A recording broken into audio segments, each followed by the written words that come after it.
Muy bien, que Dios Padre, Hijo y Espíritu Santo esté con cada uno de ustedes, de nosotros, hoy y siempre. Amén. Está dada la largada, la partida para la frase más común de estos días, esta época del año. Y si nos juntamos para hacer algo, una juntadita entre amigos, paseo, asadito, un picnic, un mate en la rambla, esas cositas que parece que tenemos que hacerlo ahora. No hay nada mal en hacerlo, pero me pregunto, ¿por qué no nos juntamos más veces durante el año? ¿Por qué dejamos todo para diciembre? En medio de toda la correría, parece que tenemos que hacer todos los asados que no hicimos durante el año en esos últimos días del año. Nos gusta hacer cosas con personas que tenemos intimidad, juntarnos, conversar, charlar, especialmente con personas que saben de lo que estamos hablando, personas que no se escandalizarían cuando les contamos nuestras debilidades, nuestros errores, nuestros pecados, personas con las cuales tenemos libertad para reírnos con ellas y sabemos que ellas se ríen con nosotros. Compartir alegrías, compartir conquistas del año sin que estas personas sientan envidia. Estar en la presencia de gente así es quizás para mí adelantar un poquito de lo que vamos a tener en el cielo. Todo esto debería estar muy presente en la vida común de la iglesia. Los que tenemos la misma comunión en fe, la fe del bautismo, la fe de la palabra del Evangelio, de la Santa Cena, los que creemos que Jesús vino al mundo a salvarnos, que entregó su vida en la cruz, que resucitó de entre los muertos y que vive y reina con el Padre y con el Espíritu Santo para siempre, y desde allí ha de venir un día a juzgar a vivos y a muertos. Qué especial es estar con personas así. Los que creemos en los misterios profundos de Dios, que no los entendemos por la razón simple, pero los entendemos por los lentes de la fe. Los que vemos estas cosas maravillosas y podemos disfrutar juntos de ellas. Queridos hermanos, deberíamos juntarnos quizás más que solamente el domingo por la mañana. Deberíamos compartir más mates juntos. Igual sé de la correría, de la maratón que uno vive, trabajo, familia y tantas cosas para hacer. Pero a veces una buena tertulia, con un mate amargo, con un hermano en la fe, con la diaconisa, vamos a tener varias ahora, con el pastor. Esas cosas valen mucho, quizás vale una ida al psicólogo o más, y no despreciando al psicólogo, pues su trabajo es muy importante. Pero así como hay cosas que solo él, el psicólogo, puede hacer, también hay cosas que solo puedes tener conversando con un hermano o con el pastor. De eso nos habla el texto del Evangelio de hoy. Una visita muy íntima, con una conversación en códigos que solamente dos personas de fe pueden entender. En el centro de esta conversación está Jesús, el Cristo, el Emmanuel, el Salvador. Dios hecho carne, aún un embrión, es verdad, en el vientre de su madre, pero sí, en el vientre de María ya tiene su identidad, es el Salvador. Voy a empezar con el versículo 39 que dice: por esos mismos días, estoy inconfortable acá, perdón, voy a acomodarme mejor. Si me caigo, Hay un programa, ¿no? Y si me caigo. Está más o menos así. Versículo 39. Por esos mismos días, María fue deprisa a una ciudad de Judá que estaba en las montañas. Vamos a pensar un poco eso. María estaba encinta, estaba embarazada, las primeras semanas, me imagino un montón de náuseas, estaba impactada con el mensaje todavía, con todo lo que estaba pasando, pero tenía la necesidad de hacer este viaje. Dice que quedó 3 meses con su prima Elizabeth, el último versículo. Y uno piensa, ¿por qué ella hace ese viaje? ¿Cómo estaría el clima con sus vecinas? Quizás algunas chusmas por ahí. Dice, ¿y esa que dice que está embarazada del Espíritu Santo? ¿Cómo conversar con gente así? Quizás María estaba con ganas de ir a apoyar a su prima, estar al lado. Ella ya tenía un embarazo más adelantado, a cuidarla. Qué empatía, qué cuidado. Hablar con alguien en confianza, alguien que pudiera escuchar y quedarse ahí, la conversación. Alguien que tuvo una experiencia similar, una teofanía, una revelación de un ángel directamente de Dios. ¿Cuánta cosa podríamos sacar de ahí? Queridos hermanos, gran beneficio y grandes beneficios pasan cuando los cristianos se juntan. Jesús dijo en San Mateo 18:20, porque donde 2 o 3 se reúnen en mi nombre, allí estoy yo en medio de ellos. Otra cosa importante que aparece en el versículo 41, y sucedió que al oír Elizabeth el saludo de María, la criatura saltó en su vientre, y Elizabeth recibió la plenitud del Espíritu Santo. Es verdad que muchas veces los bebés saltan en el vientre de la madre. Quienes son padres y tuvieron este privilegio de llegar en casa y hablar con un bebé o con la mamá en los últimos días del embarazo, ven que la panza se mueve. Pero Jesús no habló nada y era un embrión todavía. No fue Elizabeth quien se emocionó para que Juan Bautista en su vientre reconociera a Jesús y se moviera, pero fue al revés. Fue Juan Bautista quien reconoció al Salvador. ¿Por qué? Por la obra del Espíritu Santo. Dios actuando allí. Algo sobrenatural, algo singular, que demuestra entre muchas cosas también el poder de Dios y que cada ser humano está desde el vientre de la madre, desde los primeros días hasta los 3 meses, hasta los 9 meses, contado entre los hijos de Dios y tiene su identidad propia. No es solamente un montón de células que puede ser abortado. No, es un ser. Esta visita también trae algo especial, la plenitud del Espíritu Santo. Esto es el espíritu de profecía y es algo que pasa a cada uno de nosotros. Elizabeth ve, escucha todo esto y dice, bendita eres tú entre las mujeres y bendito es el fruto de tu vientre. ¿Cómo pudo sucederme que la madre de mi Señor venga a visitarme? Tan pronto como escuché tu saludo, la criatura saltó de alegría en mi vientre.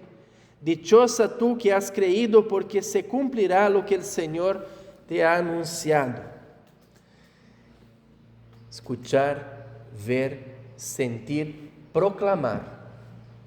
De alguna manera todos nosotros fuimos visitados por Dios y muchas veces a través de alguien, o fuimos llevados a la iglesia a la visita con Dios en la pila bautismal. Esta visita trajo el Espíritu Santo. Este Espíritu Santo nos dio de regalo la fe y esos lentes por los cuales vemos las maravillas de Dios. Y ahora ya no podemos callarnos. Así como Elizabeth, tenemos ganas de gritar, dice el texto, decirlo, contarlo al mundo, las maravillas que Dios ha hecho en nuestras vidas. Vuelvo al texto, porque donde 2 o 3 se reúnen en mi nombre, allí estoy yo en medio de ellos. Quizás el tercero acá es el papá, pero el papá estaba mudo y no podía hablar. Entonces solo hablamos de 2. Tercer punto importante de este texto. El reconocimiento de Elizabeth. Bendita eres tú entre las mujeres y bendito es el fruto de tu vientre. Vamos a pensar en Elizabeth. Elizabeth quedó embarazada, ya sabemos, ¿cuándo? Vieja. Muy vieja. Y María no. María era jovencita.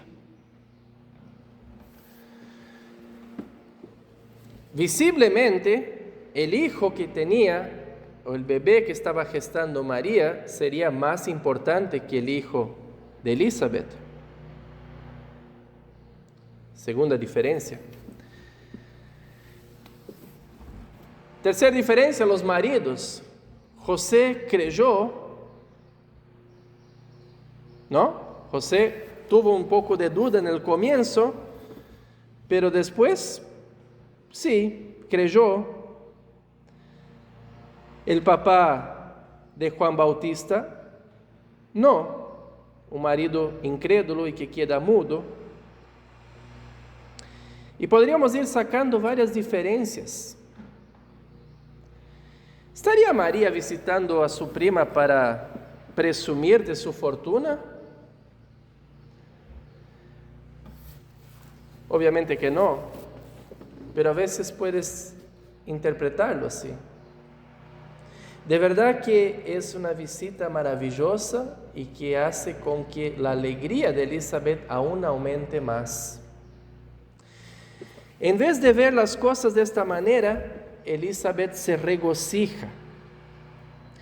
Queridos hermanos, esto nos enseña que convivir y compartir cosas entre hermanos es algo maravilloso. Primero, porque podés compartir las cosas inmerecidas e innecesarias que Dios te dio a ti. Segundo, tenés la libertad y la grandeza de alegrarte con los favores aún mayores que tu hermano recibió. Todo suma porque todos somos parte de un único cuerpo. Y la visita del Señor es el centro. Esto es lo que más suma. En este país, que ya lo tenemos como nuestro y no lo hablamos desde afuera, hay una fuerte tendencia a no creer en Jesús. Quizás la mitad de la población no crea en Jesús. Pero yo no he conocido a alguien ateo todavía, porque todos creen en algo. Creen en la madera, en no sé qué, en el mal de ojo. Y no es incomún ver por ahí autos que tengan una frase atrás escrita: no me envidies, lo gané trabajando.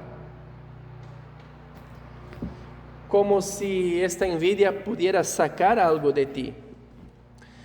Entre los hermanos no debe ser así, dice Jesús. No hay el más grande, pero el que sea el más grande, que sirva a los demás.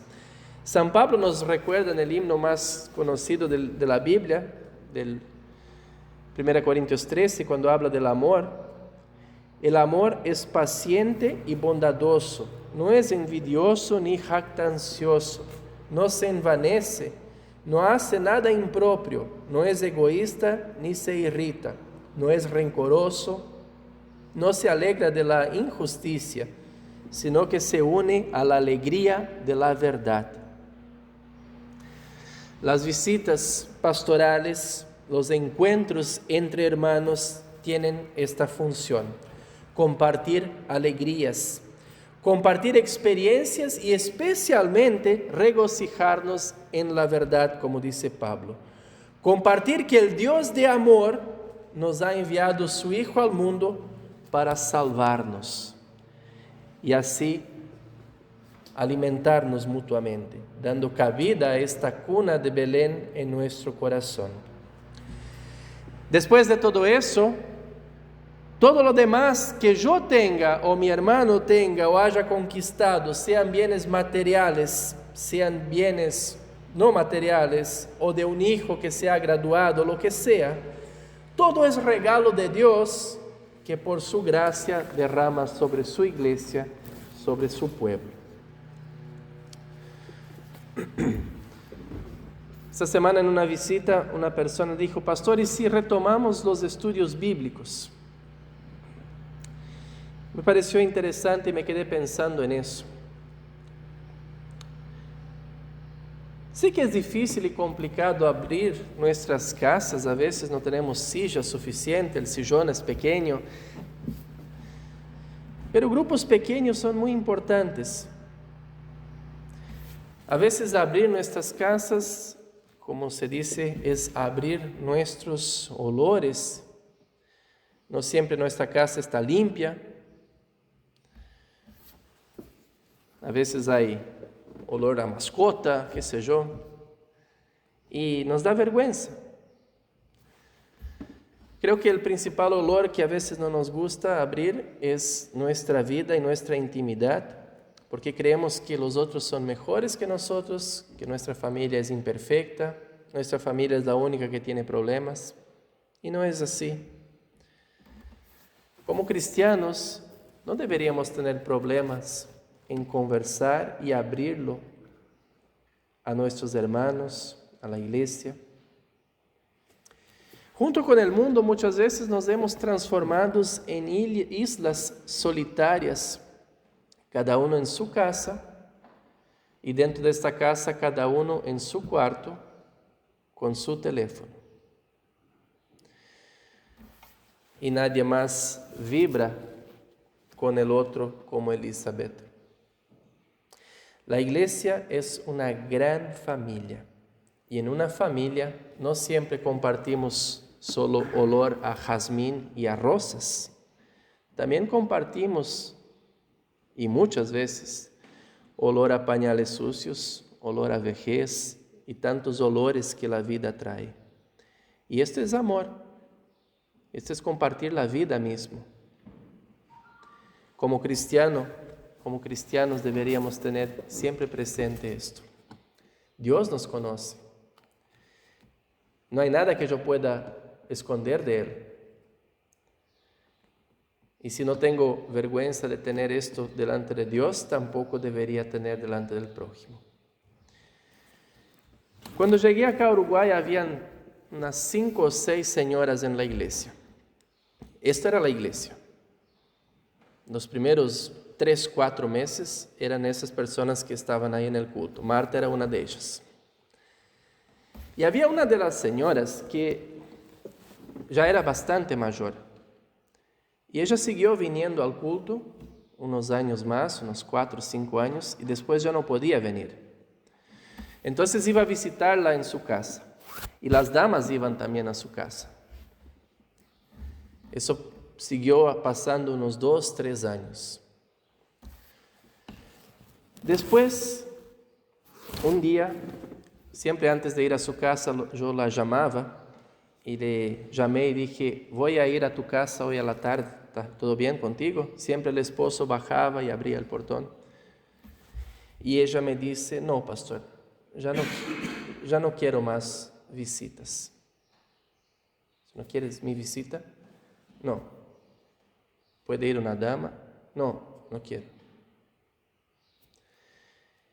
Es más, no quiero que nadie me vea. Quiero que las personas queden con la imagen de aquella mujer activa que iba a la iglesia, que adornaba el altar.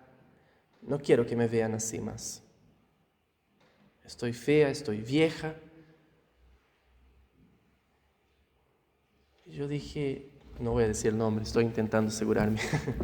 Dije, ¿por qué estás haciendo eso? Nuestra belleza, nuestro buen perfume no viene de nuestra carne, viene de Dios, de su perdón, de su amor, de su gracia. Hablé con ella todo lo que podía y ella siguió muy firme en eso. Cerró sus puertas, cortó el teléfono, no teníamos más cómo hablar con ella y desapareció. Probablemente pocos años después se murió. Una cosa de idiosincrasia quizás de algunas personas. Pero realmente, queridos hermanos, esto vale para muchas cosas en la vida. Dios no quiere solamente que estemos en la iglesia cuando seamos viejos, ni tampoco solo cuando jóvenes, pero Dios quiere toda nuestra vida. Y Dios quiere que compartamos de estas alegrías y tristezas como pueblo de Dios unos con los otros toda la vida. Y la iglesia no es un lugar solamente para venir mostrar una cara feliz, que estoy bien. Por lo contrario, la iglesia es el lugar de enfermos. Y la iglesia no es solamente acá. La iglesia, cuando uno no puede venir a la iglesia va hasta él. Es ahí donde nosotros llevamos paz, perdón, amor, esperanza, una sonrisa de vuelta, ganas de vivir. La visita de María a Elizabeth termina en una otra explosión, ahora ya no con el grito de Elizabeth, pero con un hermoso cántico, uno de los más hermosos del mundo. Mi alma glorifica al Señor mi Dios, gózase mi espíritu en mi Salvador. Él es mi alegría, es mi plenitud, Él es todo para mí. Dios, Jesús le había visitado en la bajeza de esta sierva, ha considerado a ella dichosa y ha hecho grandes maravillas. María está eufórica por esas maravillas que Dios había hecho. ¿Por qué? Porque su prima le reafirmó lo que Dios ya le había dicho. Conocemos el Evangelio, pero qué importante es reafirmar este Evangelio en el culto, en una visita, en la presencia de otros hermanos. Quiero que imaginen qué pasaría con María si no hubiera emprendido este viaje. Estaría triste en su casa, sola, aislada. Jamás hubiera nacido este cántico y nosotros no podríamos alegrarnos con ella de las maravillas que Dios obró en ella desde el principio. Queridos hermanos, sigamos este ejemplo, pero especialmente en este ejemplo miremos quién es el centro de este ejemplo. Jesús. Todas las veces que visitamos la casa de Dios o la iglesia visita nuestra casa, Él es el centro, en su palabra, en su sacramento, en su perdón. Y esta es la explosión de gratitud que puede venir del corazón de cada uno de nosotros. La alegría de estar en la salvación eterna. Está dada la partida del tenemos que juntarnos para hacer algo, pero no desde el 1 de diciembre, pero desde el bautismo y desde aquel primer día en que María y Elizabeth fundaron la iglesia cristiana, donde dos mujeres reunidas empiezan a proclamar las maravillas de Dios, gozarse en estas maravillas y compartir esas maravillas una con la otra y después con el mundo entero. Que Dios nos guarde así como María, meditando en estas cosas, pero también como la misma María y como Elizabeth proclamando esta alegría y dando vida a los que están alrededor, a veces desanimados, desorientados. No vivamos escondidos. Como cristianos somos la luz, somos la sal de la tierra. Que Dios nos guarde en esta fe, en este periodo de Adviento, hoy y siempre. Amén.